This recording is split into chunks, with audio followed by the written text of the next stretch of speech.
Hi there, welcome to this video, lesson 3 in unit 1B. We are going to talk about horizontal asymptotes, and connected in horizontal asymptotes in AP Precalculus is this idea of slant asymptotes. I'm going to make a separate video just on slant asymptotes, okay? So let's go ahead and focus on horizontal asymptotes. The learning outcome of this lesson is to determine horizontal and slant asymptotes, and you'll be successful if you can determine whether a rational function has a horizontal or a slant asymptote, and you can find the equations of said horizontal and slant asymptotes. So first of all, let's just go ahead and get a reminder about a rational function.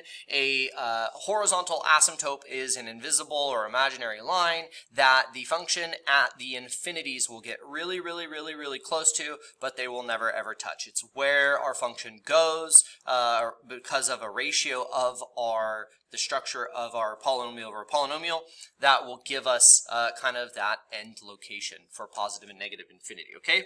So we have a horizontal asymptote if two situations occur. Two situations, okay? So situation number 1, I am going to call same over same. And I'll give you an example of this. This is if I have a function, let's just say f of x equals 2x to the 5th over x to the 5th. And what I'm talking about, the same, is the degree of the leading term. Now, very important here, it's the degree of the leading term. And so you only look at the biggest, and it could be something else like 2 plus 2x cubed plus x, yada yada. I don't even care what's going on over here. I only care about the biggest, baddest head honcho in the numerator and the denominator. If you have the same degree over the same degree, this is a horizontal asymptote, and the location of this horizontal asymptote will be y equals a over b, where a and b are the leading coefficient of the numerator and the denominator. And so for our sakes and purposes here, a would be 2, right? That's the coefficient of the term, the leading term in my numerator, and the denominator would be 1. So the location of this horizontal asymptote would be y equals 2 over 1, which we know is 2. Okay? That's situation same over same. It's just the coefficient of that, all right? Now, situation number 2. What's behind door number 2? Door number 2 is what we call little over big. Little over big. And an example of little over big would be something like, let's go 5x plus 3. We'll make it linear over, we'll go very simple here, x squared plus 5. So I have a linear over a quadratic, and again, what I'm referring to as little and big here is the degree in the numerator and the denominator. Now, notice how the degree in my numerator is smaller, it's 1, compared to my denominator. Again, I don't care about the 3 and the 5 at all, I just care about the leading term, the biggest power in the numerator over the biggest power in the denominator.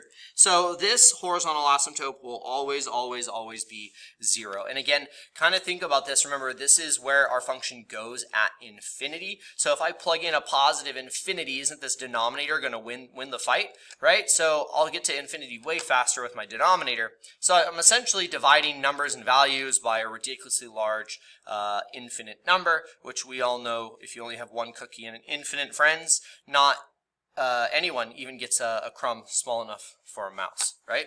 So anyway, those are the two kind of situations. Same over same, big over big, okay?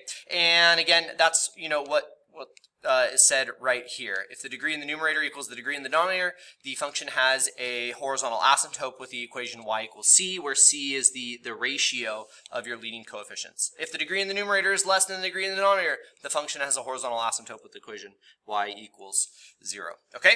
There is a third case, and I'm sure you can figure out what that third case is, but I'm going to save that for the next video. I want to go ahead and just focus on horizontal asymptotes for this situation. Recall just a couple of exponential properties that might be beneficial to you here, okay? All right, so let's go ahead and let's look at these first two examples here. They say determine whether each rational function has a horizontal asymptote or a slant asymptote, and then find the equation of the asymptote. So here is my first equation, and again, all I care about for a rational function, if I'm talking about horizontal asymptote, is the leading of my terms. So this is essentially the same as 2x over x squared. This, my friends, is little over big. And little over big means that we have a horizontal asymptote. At 0. Y equals 0. Pretty easy. Pretty easy. Let's go ahead and look at example number 2. Example number 2. Again, oh my gosh, look at this polynomial. There's so much stuff going on. I don't care. All I care about is 3x squared over 5x squared for my end behavior. Okay, and so looking at this, oh, this, my friends, is same over same.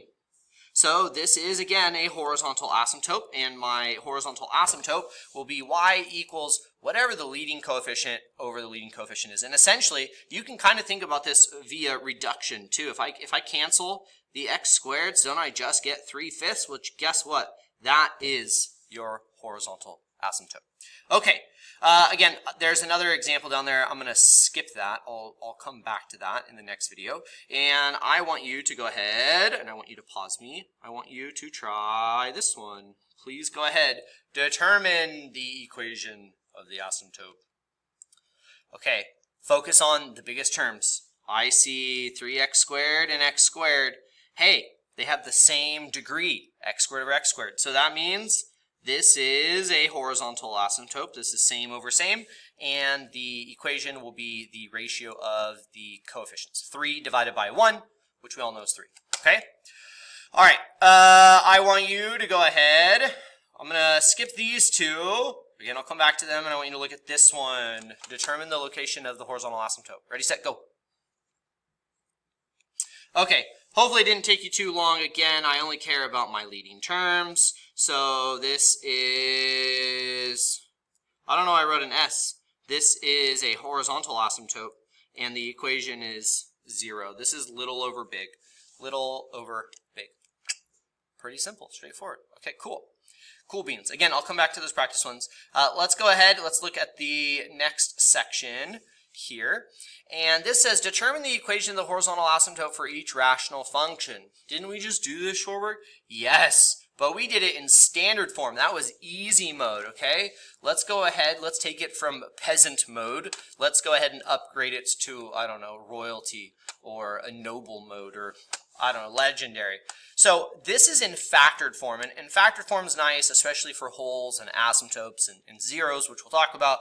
But for end behavior, oh my gosh, I need for the horizontal asymptotes the leading term. The leading term. So all I care about are the leading terms of all these guys. So what is that going to be? Well, x plus 5 twice. So that's going to be x squared. And then I have a 2x.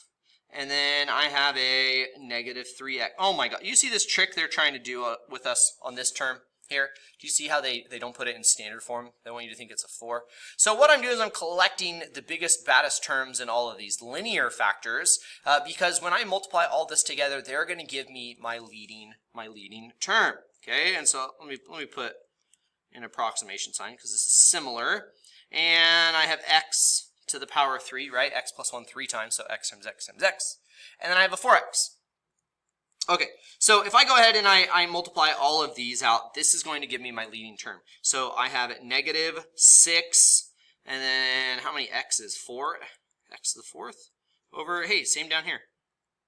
Hey, same, oh my gosh, same over same.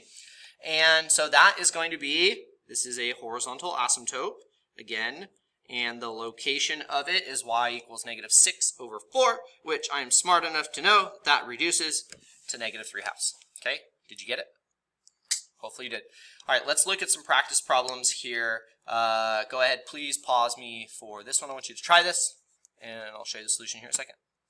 Okay, let's see if you caught the curveball on this one. Not that it had any implications on our asymptote. You could just count the x's and you could see that this is little over big, which gives you a horizontal asymptote equals 0. But I did want to focus on this idea right here. I have 2x to the power of 2.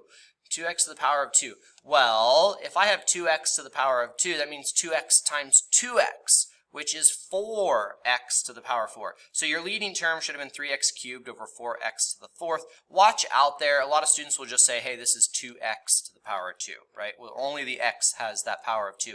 Remember, you have 2x times 2x. That's 4x to the power 4, okay? All right, go ahead, pause me, determine the horizontal asymptote for this example.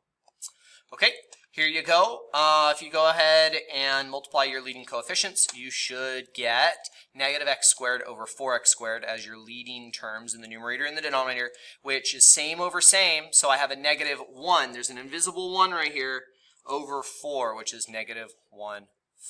Hopefully you got it. Okay, last practice problem for us here. And that's this one right here. So please go ahead, please pause me again. I want you to try this multiple choice question. All right, this one had some critical thinking in it. They say a rational function r is given where k is a positive integer, and that's the degree of this linear factor x minus 1. For which of the following values of k will the graph of r have a horizontal asymptote of y equals 0? Whenever they say y equals 0, you need to know that this is little over big. The degree of your numerator should be smaller than the degree of your denominator. So look at this. Your denominator is given in standard form, x to the power 4. This is standard form, so I don't have to like multiply anything. Give me x to the 4. So degree in the denominator is 4, degree in the numerator, I have 2, and then I have another k. So when I multiply these, I want it to be less than, strictly less than 4. It can't be equal to 4. If it's equal to 4, that is going to be same over same. It won't be 0. So b goes out the window. That would create same. And then 3 and 4 would make the numerator bigger than the denominator, okay? And we haven't talked about that case yet. So this is going to be A. Answer is A. K must be a degree of 1 in order to have a horizontal asymptote with a equation of y equals 0. Okay, hopefully in this video you learned how to identify the location of the horizontal asymptote and the relationship between the degrees of the numerator and the denominator. Go ahead, give this video a thumbs up if you learned something. Check out part 2 for this discussion on slant asymptotes, the third case.